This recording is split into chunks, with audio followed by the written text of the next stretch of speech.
Hey, good evening from the Australian Poetry Hall of Fame in Guyra on a cold, snowy evening. I'm Thundercloud, washing away the garbage, leaving behind rainbows. Some call me James.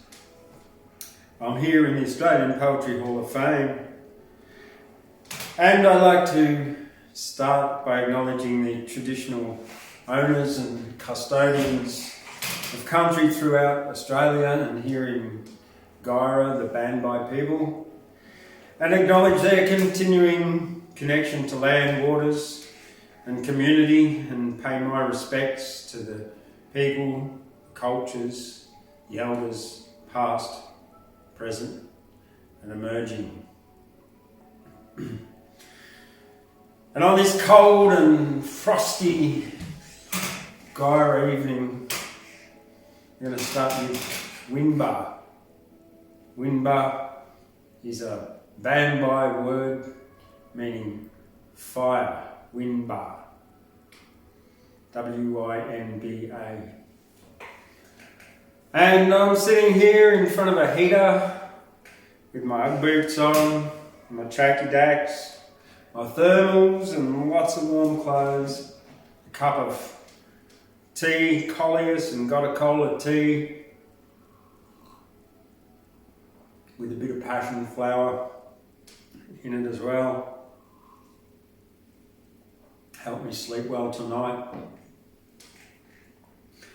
And tonight on this cold and frosty Guyra evening, it's just me. Everyone else is snuggled up home in their warm beds. So I thought I'd indulge myself and you and read you some of the poetry that's come into my life and inspired me throughout my life to become a poet. I suppose I'll start with a funny poet. He wasn't really an Australian. He was Irish originally, I believe. I'm from Northern Ireland. Spike Milligan, but his parents lived here in Australia in Woy Woy. And as a kid, my mum used to read me bits of Spike Milligan's poetry.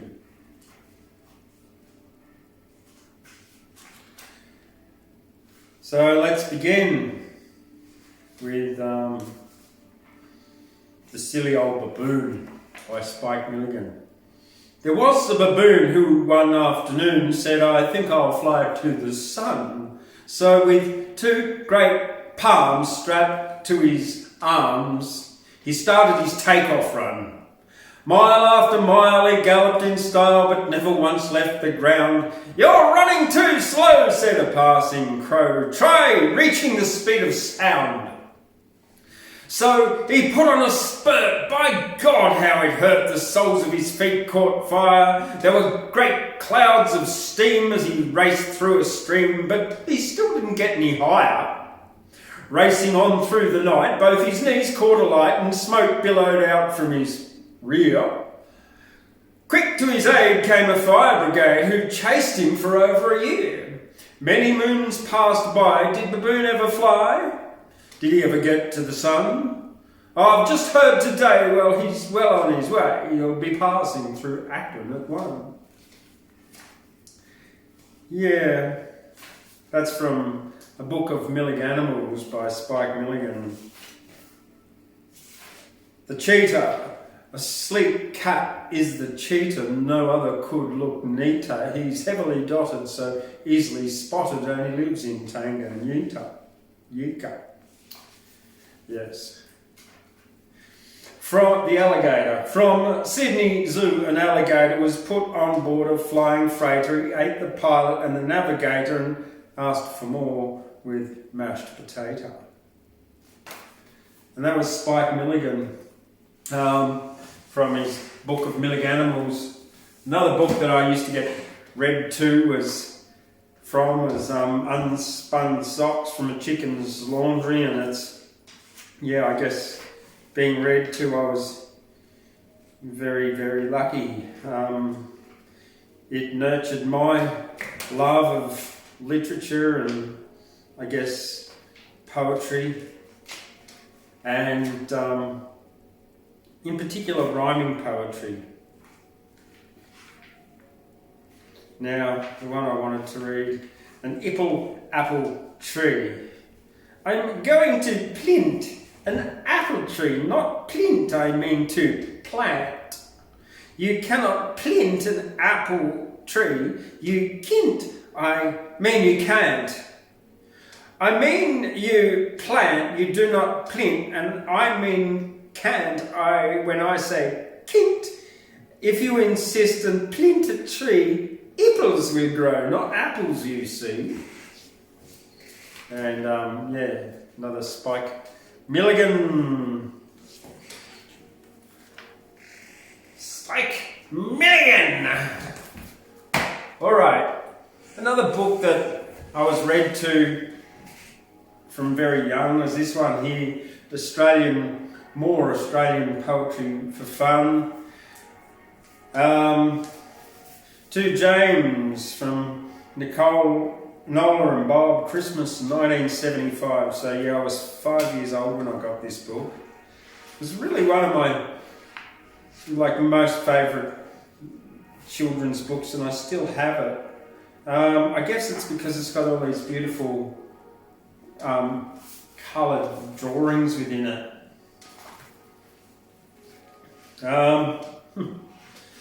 The Opera House, first one. This is by Joan Mellings. There's a lot of poetry in here by Joan Mellings.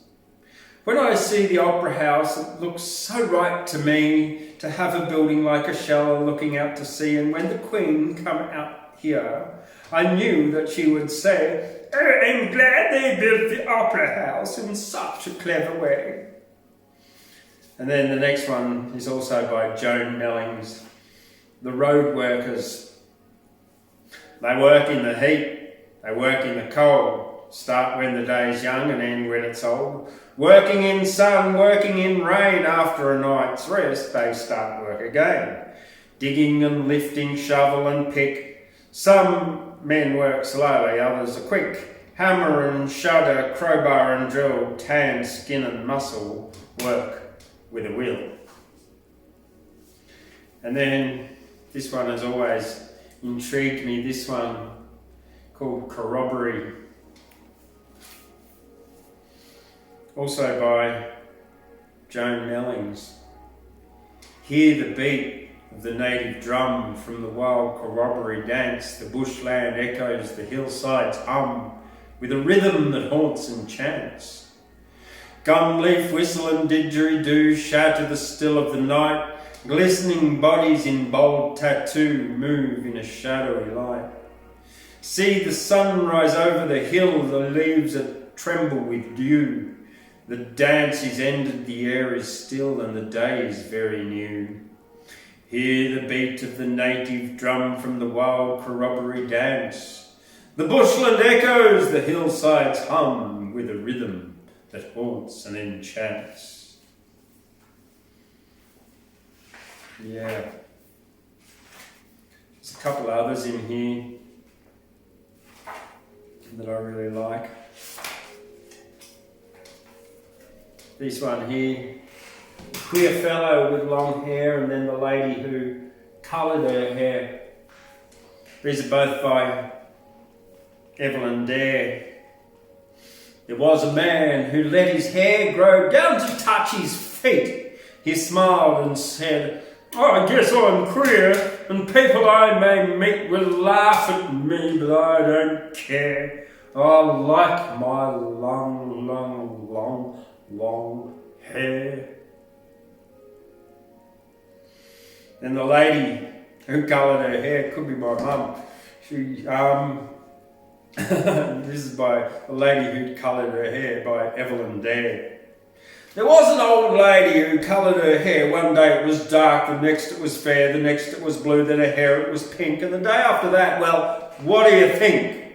Her hair, it was orange, and then it was red, and then it was purple, but one night in bed, her hair turned all yellow, and then it turned green, and the funny old dame wasn't fit to be seen. Yeah. Another one, a skipping rhyme by Letitia Parr. Once there was a man who went to town wrapped in a woolly dressing gown. Everyone stared at such a sight, and one poor lady cried with fright. He said, "I'm sorry I got up late, couldn't get dressed, could not wait.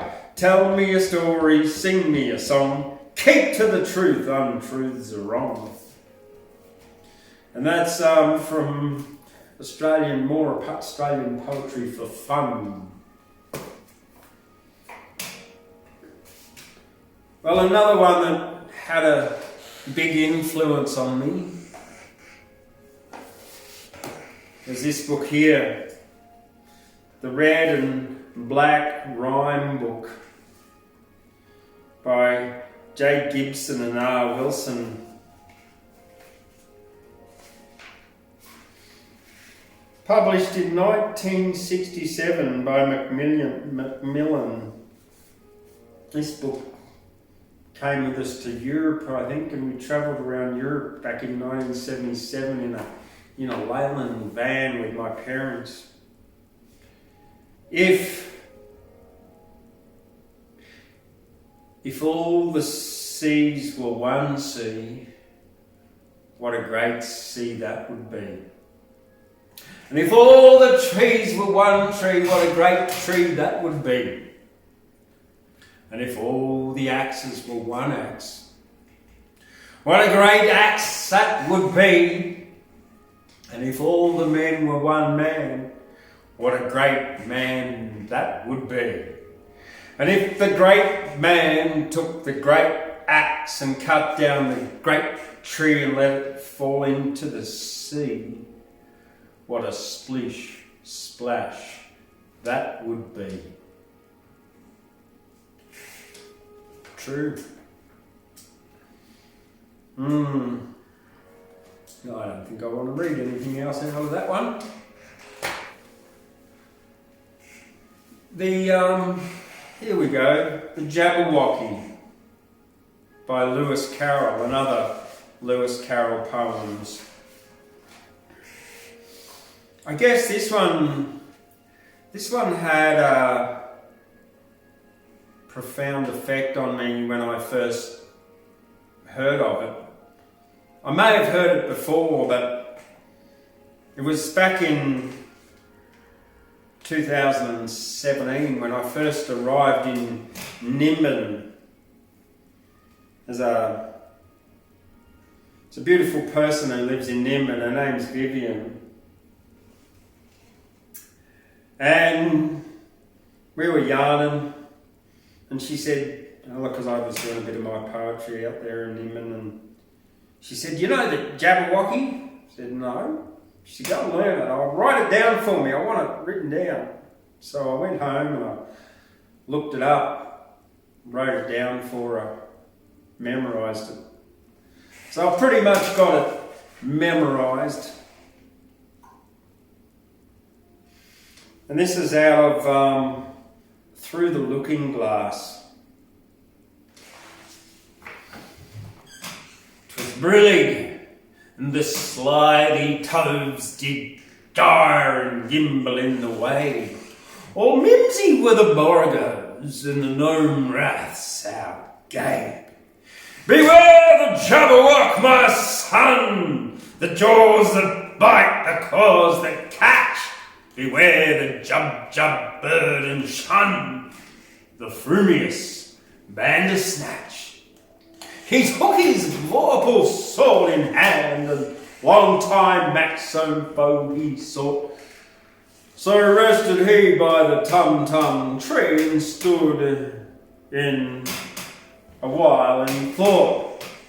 And as in oofish thought he stood, the Jabberwock with eyes of flame came whiffling through the toggy wood, and burbled as it came. 1, 2, 1, 2, and through. The vorpal blade went snicker-snack. He left it dead, and with its head he went lumping back. And hast thou slain the Jabberwock? Come to my arms, my beamish boy. Oh, fabulous day, Callooh, Callay, he chortled with his joy. 'Twas brillig, and the slithy toes did gyre and gimble in the wave. Oh, minty were the borogoves, and the gnome raths outgathered. It's brilliant. Brilliant. What an amazing piece of poetry. I could almost read The Walrus and the Carpenter, which is another amazing piece of poetry that makes absolutely no sense at all. So I'm not going to read it to you. Lewis Carroll. Someone else who, Lewis Carroll, well, he wasn't an Australian, but he did have a bit of an influence on me as a writer. This guy, C.J. Dennis,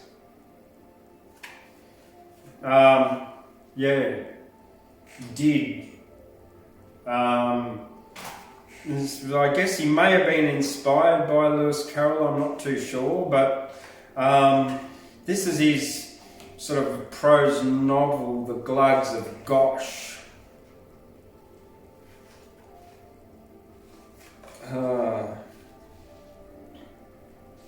Now,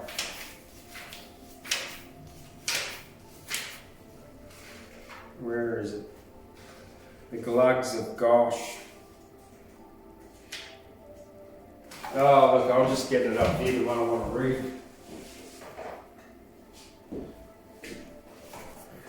So that's him, see, C.J. Dennis.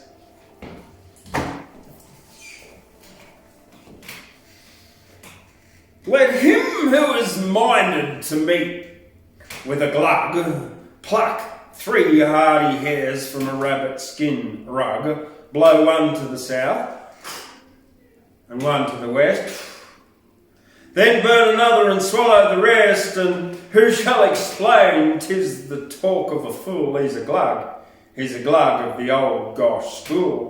And he'll climb a tree, and if the east wind blows in a casual way, just to show he knows, now tickle his toes, oh, tickle his toes, and don't blame me if you come to blows.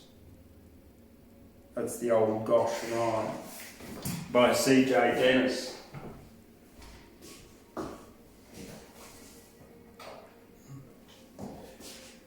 Clarence Michael James Stanislaus Dennis, born September the 7th, 1876, died in June 1939.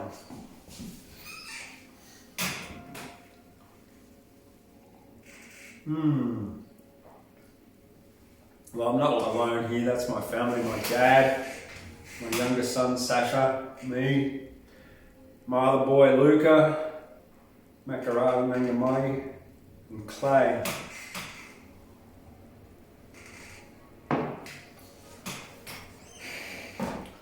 All right. Oh, one more from the kids zone when I was young. Mulga Bill's bicycle had a big influence on me. Not only this book, but I remember going to see the Bushwhackers band when I was young, and they did a version of Mulga Bill's bicycle on stage. It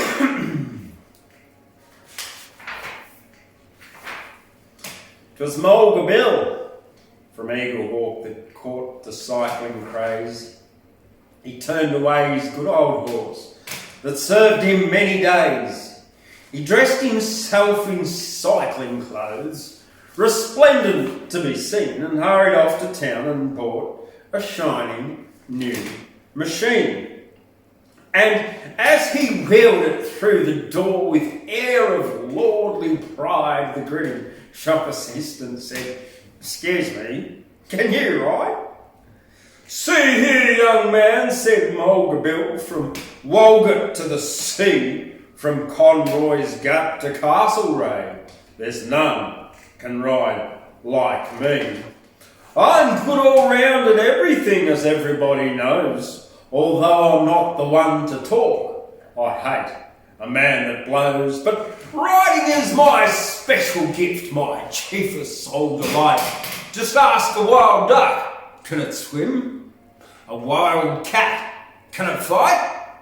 There's nothing clothed in hair nor hide nor belt of flesh or steel. There's nothing walks or jumps or run on axle, hoof or wheel. But what? I'll sit while hide will hold and girths and straps are tight. I'll ride this here two-wheeled concern right straight away at sight."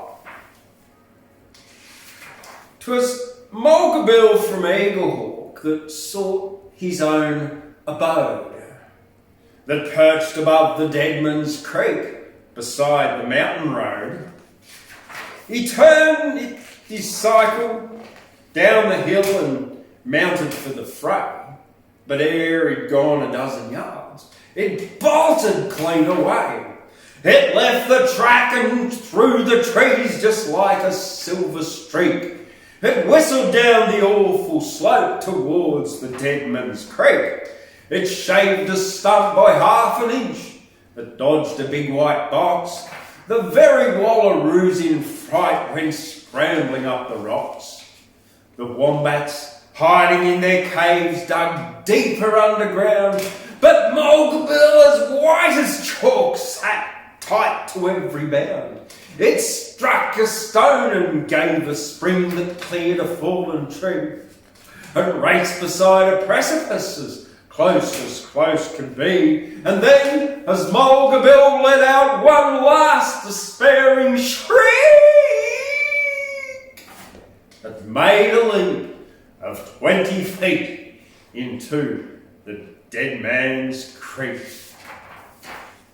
'Twas Mulga Bill from Eaglehawk that slowly swam ashore. He said, "Oh, I've had some narrow shaves and lively rides before. I've rode a wild bull around a yard to win a £5 bet, but this was sure the darndest ride that I've encountered yet. I'll give that two-wheeled outlaw best. It's shaken all me nerve to feel it whistle through the air and plunge and buck and swerve. It's safe at rest in Deadman's Creek. We'll leave it lying still. A horse's back is good enough, henceforth for Mulga Bill." And yeah, well, that's bit special to me. That's by Banjo Paterson, A.B. Andrew Barton Paterson, also affectionately known as Banjo, one of Australia's well-known bush poets. And the reason I'm here today, you see, it was like 2019. I entered a poem in the Banjo Paterson Australian Poetry Competition down in Orange at the Australian Poetry Festival. That's every February, run by the Orange Rotary Club down there. And I got third with that. So off I went back there in the beginning of 2020 with another poem. And on the way back, I was travelling back along the road, nice and slow. I was in no hurry to get back to Nimbin, where I'd been living for a couple of years. And I slept on a picnic bench in Bendemeer in the Swag, by the river, by the creek. Woke up in the morning, went up to Armidale, had a cuppa, and drove up to Thunderbolt's Cave, which is 10 k's down the road here. This is late February. And then I thought, I'm going to wandering to Guyra, so I drove into Guyra about 8:30 in the morning and parked up the far end and started walking along and looking around thinking, gee, this town's got a lot of potential. And sure enough, I looked in this window of this place and there was a big for lease sign and I'm like, whoa. And all I could see was an empty shop and a big space out the back with a theatre and an empty stage. I walked a bit further on and I came on back and decided to give the number a call, and I called the owner of the place at the time, Rick, and he said, oh, well, I've just got to go to bed, I'll come on down though. And he came down and yeah, we walked into the place and within 2 minutes I said, I'll take it. And so yeah, a month later I was here opening the Australian Poetry Hall of Fame in Guyra on the first day of COVID-19 lockdown in 2020 on the 4th of March was when I finished my move. So here I am, thanks to Banjo Paterson. Yeah, thanks to Banjo. There is now an Australian Poetry Hall of Fame. And yeah, it's sure been a funny year. It hasn't been easy, that's for sure. I opened on the first day of COVID lockdown and there was no one in the street. Well, I had a 24 pack of water. I thought, oh bugger it, I'm selling water. I'm an essential service, I've got bottles of water. I'm an Aquarius, why not? I'm a water carrier. Yeah, an essential service I can open. So there you go, that's the story. So I opened up through COVID, no one came in. For very, very few people came in, apart from one really lovely lady who has been a big inspiration for me. She's really supported me, that'd be Gladys Wilson. And she's been to nearly every Wednesday Words poetry night that I've had since I opened, except, well, maybe just one she missed, and this one tonight she missed. She came in today and she said, oh, James, I don't think I'll be in tonight. It's going to be too cold and snowy. I said, I understand, Gladys. Anyway, Gladys is the same age as my dad, 77. And since I arrived here, well, she's taken to writing poetry. So she's, you're never too old to learn a new skill, and she gets up on the stage and reads it out on our Saturday market. Anyway, I've got to read on. So, back in 2014, 27th of November, I arrived home and there'd been a massive hailstorm and, well, windstorm and storm in Brisbane, and the roof had blown off. And my sons walked down and when I arrived home they said, Dad, the roof flew off. Well, I said, well, that's a good chance for change. Well, 3 days later I bought a double-decker bus, or decided to buy a double-decker bus. A month later I bought one and paid it off over a year and turned it into a travelling library. And then it broke down in Nimbin. Well, while I'd been travelling around and before it broke down in Nimbin, I'd started writing poetry. When you're in a bus on your own and there's no TV and no internet, and that's what you tend to do. You pick up a pen and you draw or you write something. Well, that resulted in these two books, Love in Nimbin and Lust in Nimbin. And Poetry to End Prohibition and The Flea and the Dinosaur, and around about 350,000 words of poetry over the last 5 years. A prolific poet I am.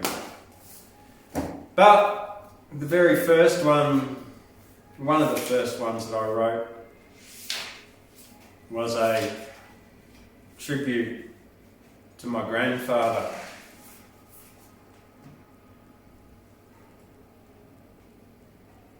Arthur William Musgrove, written on his birthday.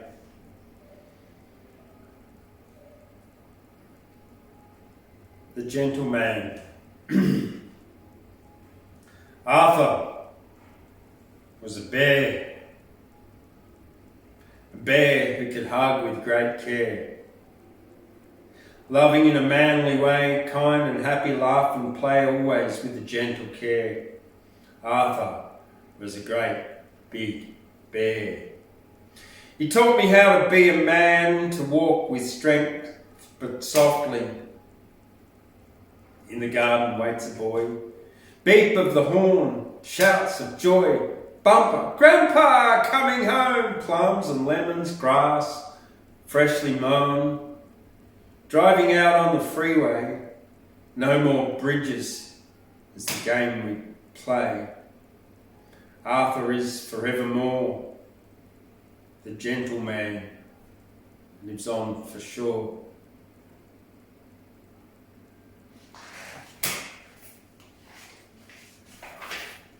Yeah.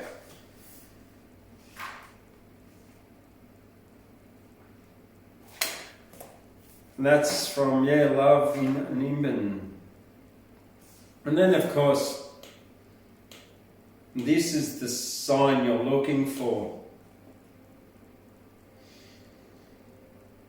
This is written about Nimbin.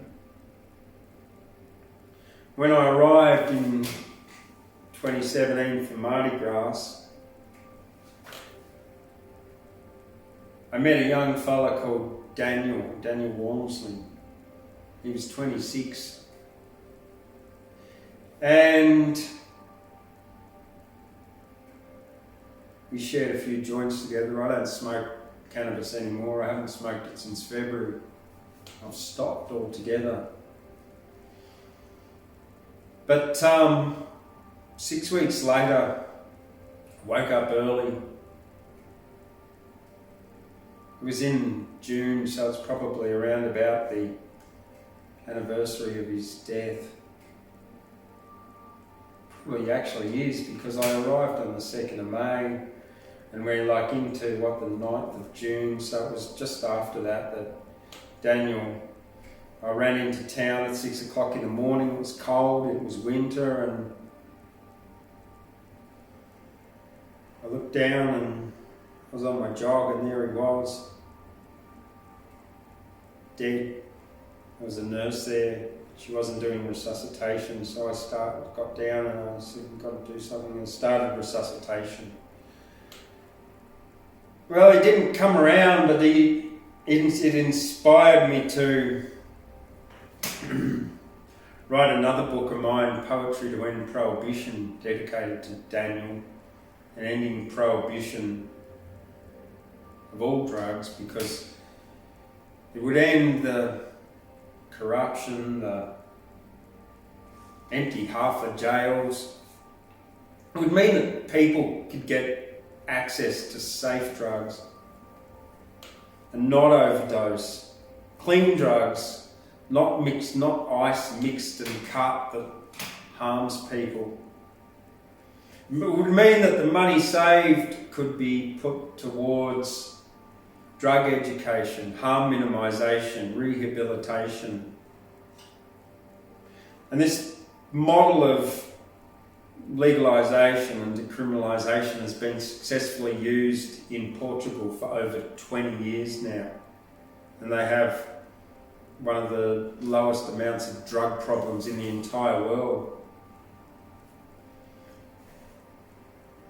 In Australia, we are the largest producer of legal opium, but where opium's illegal, like Afghanistan, it causes all kinds of problems, cartels, illegal gangs, just like how prohibition is causing the same thing, and the resurgence of violence in Colombia. This is the sign you're looking for, this poem is called. It's got two Bunjalung words in it. Bunjalung is a greater language group of about originally 18 different tribes of the northern rivers of New South Wales, from Logan down. The words are Nulanga Garama. Nulanga is a word meaning we together. It's like there's Nulli, which means we. Nulanga means we together, including me, you, the plants, the animal, the earth. And Garama means care, respect, not having no judgment and no jealousy. This is the sign you're looking for, part 1. A chattering woman says chemtrails in the sky, an uncle, a crow, a friend walking by, grandma with children, man and woman from Rome. A boy selling medicine, 2 dogs meet at home, a traveller walking, Tony saying hello. Medical cannabis heals, you know, I'm sitting here watching the world going round, says Gilbert to a friend he called just now. Bang from the beer truck, poison from port for Paul. Nulanga Garama brings us together, for sure. It means care, respect, and no jealousy, and having no judgment of you or of me. This is the sign you're looking for. Part 2. Out and about in Nimbin Town, the bully boys are walking around, they're locking up the herbal healer. They've locked up Shane, the cannabis dealer. What can he do? It's so unfair, the bully boys, they just don't care. They persecute the cannabis dealing while alcohol does harm, not healing. The government want your money to tax the sick. They think it's funny when cannabis is just a herb, taxes and licenses are observed. Cannabis must be free to grow and juice and heal me, and I sit here in my defiance, shouting about the Plant Freedom Alliance. The war on drugs is going down. The bully boys in Nimbin Town, they're searching for the herbal healer. They've locked up Shane, the cannabis dealer. What else can he do? He cannot read, so he supplies medical cannabis you need. While alcohol harms right across the land, the government's deceptions grand. The pharmaceuticals want your money to poison you and think it's funny to control the plants. It's quite strange when plants, animals, humans are free range. Free the herbs for you and me, medicinal plants, they must be free to help with wellness and self-reliance. I grew my herbs in my defiance. Crime gangs profit from the drug war, policy men exploit the war pool. The drug war's pure discrimination, punitive justice right across the nation. The corporate prison industrial drug war targets young men, black and the poor, making profits by making life hell, punish your healing so drugs they can sell. There is a solution called harm minimised where people can grow and herbs legalised, and it would be a health boost for the cannabis user. Then we could rehab with the hard drug abusers. If you legalise drugs, you end the black money. Pharmaceutical crime gangs don't think it's funny because legalising herb means their profits are low. You can grow your own medicine as a cannabis grower. Drug gangs will be gone if we end the drug war, if we stop locking up young men, black and poor, and if we end the drug war, we help out the healer and the cops would lock up Shane, the cannabis dealer.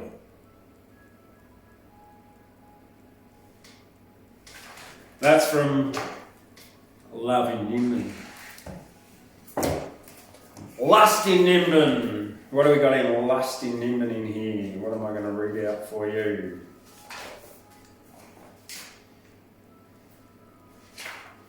Oh, doo-doo-doo. Oh, no.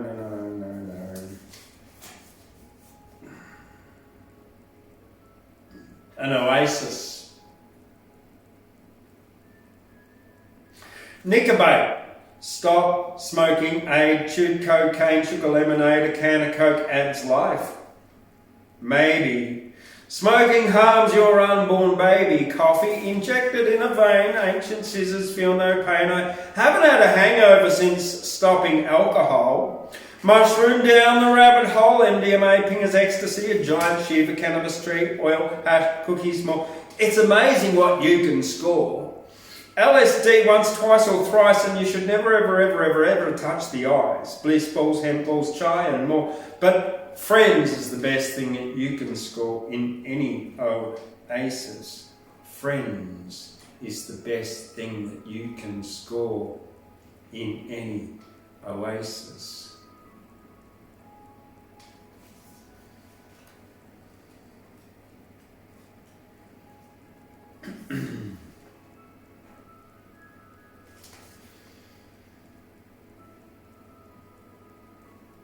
Now, a good friend of mine, Auntie Pat Levy, Coombe woman, lives up the Gold Coast.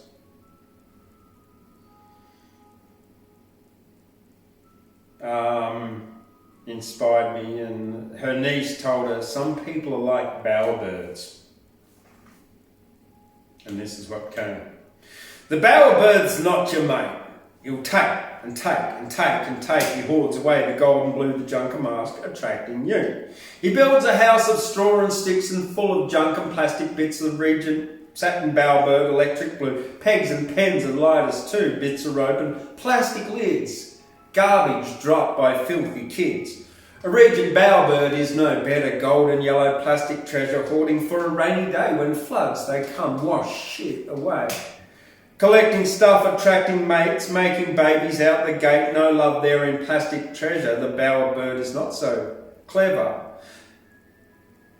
It never used to be this way, collecting plastic junk each day. The Bowel Birds they once knew better, collecting flowers and fruits as treasure, but now they're buried in a mound of plastic. The Bowel Bird is just so tragic. Yeah. And that is from my book, Lust in Nimby. Alright, now there's a few more that I'm going to do before I knock off here. And these are ones that I've written over the last week or so. Alright. The first one I'm going to read out is, yes, Tank Man. This is dedicated to Tank Man. Now, who is Tank Man? We may never know who he is or who he was, but we know his image will be forever preserved and ingrained. Tank Man on the 4th or 5th of June 1989 stood in the middle of Tiananmen Square in Beijing with 2 plastic shopping bags. And he faced down 3 great big army tanks in the name of democracy and state tyranny, against state tyranny.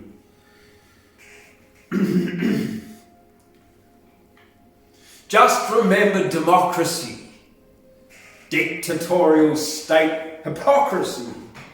Standing with plastic bags, he was woke about systemic injustice and prejudice, spoke about civil and political rights, disappeared in the middle of the night, lest we forget Tank Man, who ended up locked in a can. Not 1984, but 1989, this image will transcend all time, like Orwell's Animal Farm, the pigs rule. Communism begets fascism, he was no fool. Standing like a seagull on the beach, tsunamis suppressing free speech. Speak out against state violence and do what you can, or we will all become the next Tank Man.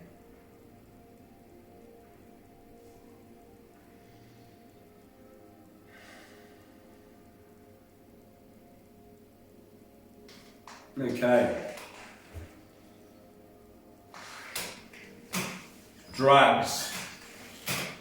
If you want to get rid of the drug problem and drug crime, then making drugs legal will stop people dealing and dying. Then access to safe and affordable drugs will be easy, and instead of prison, treatment and rehab could be free.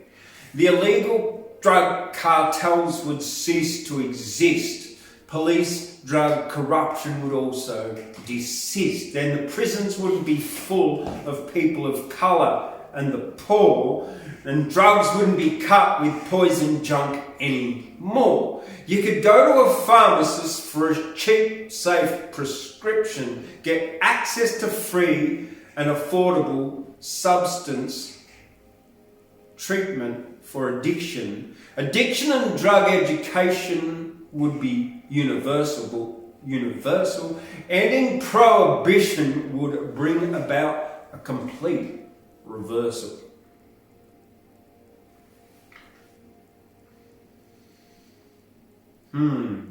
All right. This one's this one's about, well, what would happen if the animals rose up against humans? 50 million animals had to think, what would happen if we all became extinct? So they all got together to eliminate the human, rounded up the humans and put them in a can, and put the can on a catapult and launched it very high, and the people in the can went into the night sky. The animals were safe and they all gave a roar. Now we can all thrive and there is no more war, no more guns and violence, because we did disrupt all the awful humans who were so corrupt. All the animals lived happy and life was great, abundant all around, because they all cooperate.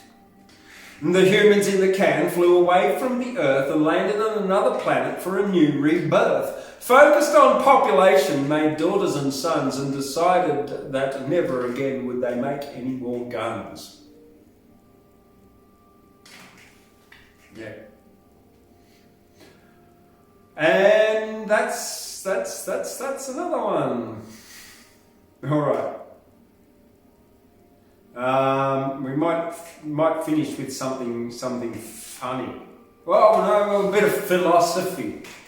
A rock. A rock has no ears, and a rock can't climb. Screaming at a rock is a total waste of time. A rock has no arms and a rock doesn't aspire. Why tell a rock to lift itself higher? A rock is solid and it has its own vibration, and a rock isn't interested in new information. Yelling at a rock is weird and strange. There's no use trying to get a rock to change.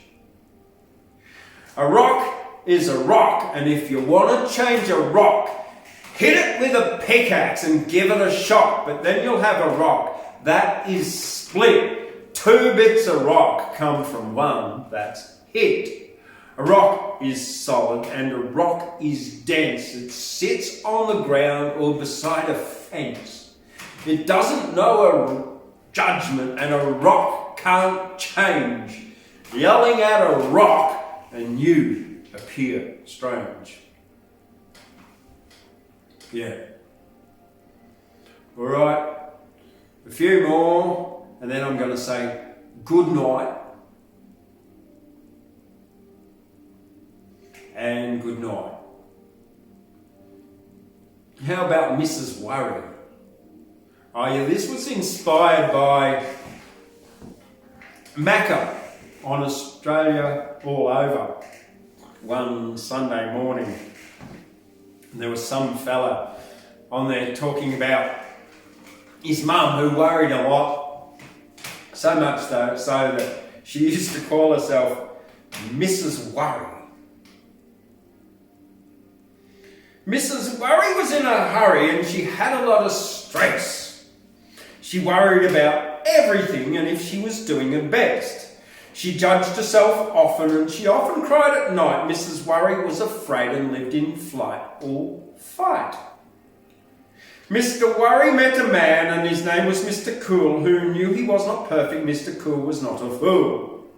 He said to Mrs. Worry, "We learn from our mistakes. Not one human is perfect. Mr. Cool had what it takes." Mr. Cool took many risks and had a wonderful time. He took off a bit of skin scootering, but he recovered fine. He swam with sharks in Scotland and he came out alive. Mr. Cool's motto was, "Risks taken is a life where we thrive." Mr. Cool lived a long life. He loved and had no fear. Mrs. Worry died from cancer in her 56th year. Mr. Cool's attitude to life was one of love and thrival. Mrs. Worry lived in fear, fight or flight, and survival. Mr. Cool was sometimes late and never in a hurry. He lived to 256, not like Mrs. Worry. He travelled round the world and experienced many things. Mrs. Worry was afraid of losing her gold rings. The moral of the story is to take risks but do not hurry. Live stress-free like Mr. Cool and not like Mrs. Worry. Yeah, very true. Oh, okay. Forest loneliness. Forest loneliness. This was written early one morning on my morning walk, run, jog, when I get out before the sun comes up, and it's beautiful. There's nobody around.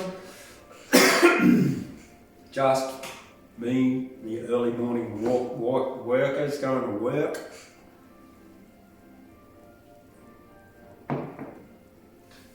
Forest loneliness.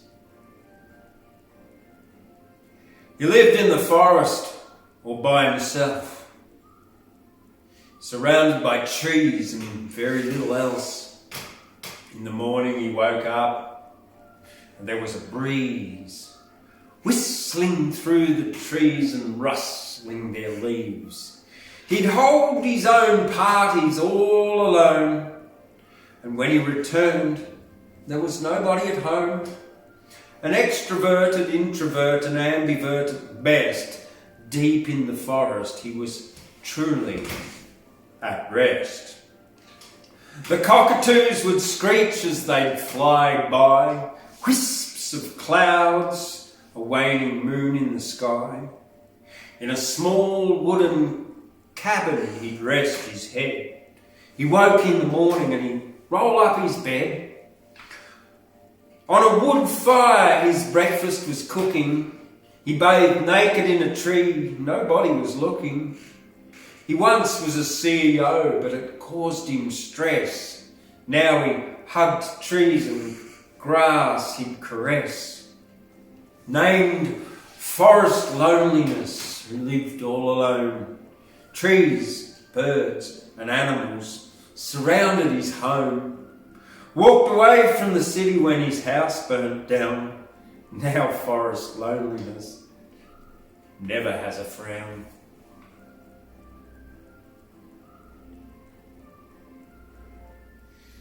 All right.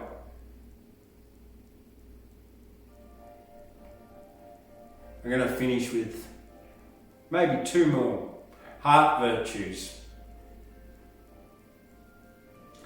I wrote this because I wanted to define what does love mean. See, there's love for the right reasons and love for the wrong reasons. Conditional love is when you are, say, in love with someone and there are conditions attached to it. But love is a way of being from the heart. And this focuses on the heart virtues. Virtues of the loving heart is a place where we can start. Appreciation, acceptance and gratitude is part of a positive attitude. And let us not forget compassion for ourselves and others and make it the fashion. Forgiving others feels great when we drop our anger and our hate. Let us not forget humility. Dropping ego makes a lot of sensibility, as does peace and also joy. When our hearts are open, we employ it. Not being demanding and commanding, but listening and understanding takes valour and also courage are heart virtues. I do encourage. To live from love, we all can choose our daily practice of heart virtues. As we don't have to live in fear, as we can love all of the year, then heart virtues will be traditional, love and forgiveness unconditional, humility, compassion and appreciation, valour and understanding our situation.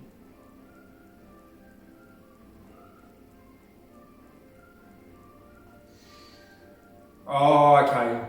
So there's one more I'm going to do. And it's based on the story of the Pied Piper of Hamelin. And it's called The Walker Mouse Plague of 2021. They chewed through the cupboards and got into the wheat. There wasn't very much that those little buggers didn't eat. People got frustrated, but the mice had a lot of fun in the New South Wales Mice Plague of 2021. The mice had fun and left crap everywhere. They got into people's bed and chewed sleeping people's hair. But the mouse plague continued no matter what the people did, and the mice partied all night, and in the daytime they hid. The mice chewed through the pipes of the local coffee cart, ate all the coffee beans, and the beans made the mice all fart. And the smell of mouse farts made the town really stink. So the people held a town meeting, and they all had a think. The people of Walker couldn't put up with the crap, so they all got together and designed a huge mouse trap. It was made of iron and springs and had a great big wheel. And at the bottom of the trap were big spikes made of steel. The lure of the trap was honey, cheese and white bread, because the people of Walker wanted all their mice dead. There was too much fodder as they'd just come out of drought, but the mice weren't interested as there was just too much food about. Into the town of Walker walked a brightly dressed man who said, "I can get rid of the mice with my flute of Pan. Pay me 100 gold pieces and I'll take the mice away. I'll play my flute of Pan and have them all out in a day." The people of Walker all debated and agreed to the deal because their trap hadn't worked with its iron springs and wheel. The Pan Piper played his high-pitched flutes, and the mice followed him into the river and drowned because mice cannot swim. The brightly dressed man returned to Walker the next day. He said, "I've got rid of your mice. I've come to collect my pay." But the people said, "We never signed a contract or agreed to it. The mice might all be gone, but they've left behind their shit." So the Pan Piper played his flute and he gave a little toot. All the children came running and they thought his music was beaut. As he left the town, all the children followed him, all except the little crippled boy whose name was Jim. They were dancing and singing. It was like they lost their minds, singing silly songs to the piper's rhythms and his rhymes. The Pan Piper played his high-pitched flutes and the children followed him. into the river and drowned because the children couldn't swim. The little town of Walker was eerie and very quiet because all the children and the mice had disappeared overnight. The little crippled boy named Jim hobbled back to town and said, "All the children are dead. I saw every last one drown." Well, the moral of the story is to always pay your debt, because the Pied Piper will not let you forget. And be careful what you want, be careful what you ask for, just like the Walker mouse plague of 2021 was a disaster. Yeah. Big problem. But that's alright, because pretty much the mice are going to freeze tonight. It's going to be so cold, all the mice they've got no warm blankets. So if you want to donate warm blankets to mice, get a warm blanket and cut it up into little bits. No. Well, just they can freeze.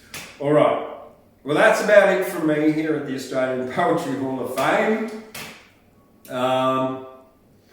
Let's do one more from a famous Australian poet, Adam Lindsay Gordon. Born 1883 and died in 1870. From Lightning and Tempest. The spring winds passed through the forest and whispered low in the leaves, and the cedar tossed her head and the oak stood firm in his pride.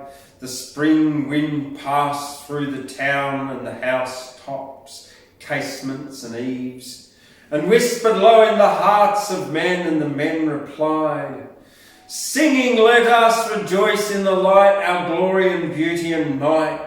Let us follow our own devices and foster our own desires, as firm as our oaks in pride, as our cedars fair in our sight. We stand like the trees of the forest that brave the frosts and the fires." The storm went forth to the forest, the plague went forth to the town, and the men fell down to the plague as the trees fell down to the gale. And their bloom was a ghastly pallor, and their smile was a ghastly frown. And the song of their hearts was changed to a wild, disconsolate wail, crying, "God, we have sinned, we have sinned, we are bruised, we are shorn, we are thinned. Our strength is turned to derision, and our pride low in the dust. Our cedars are cleft by thy lightnings, our oaks are strewed by thy wind, and we fall, our faces seeking thine aid, though thy wrath is just." From Lightning and Tempest by Adam Lindsay Gordon. And that's good night from me, and that's good night from him. That's good night from James, and that's good night from Thundercloud here at the Australian Poetry Hall of Fame. Washing away the garbage, leaving rainbows after rains. Everybody knows that my mum calls me James Arthur Warren. Yeah, what have I done, Mum? Am I in trouble? Oh, no. All right. Dream big, speak the truth, work hard, treasure your friends, and be awesome. I'll see you later from the Australian Poetry Hall of Fame. Wednesday Words solo. Open mic night without a mic. See you later.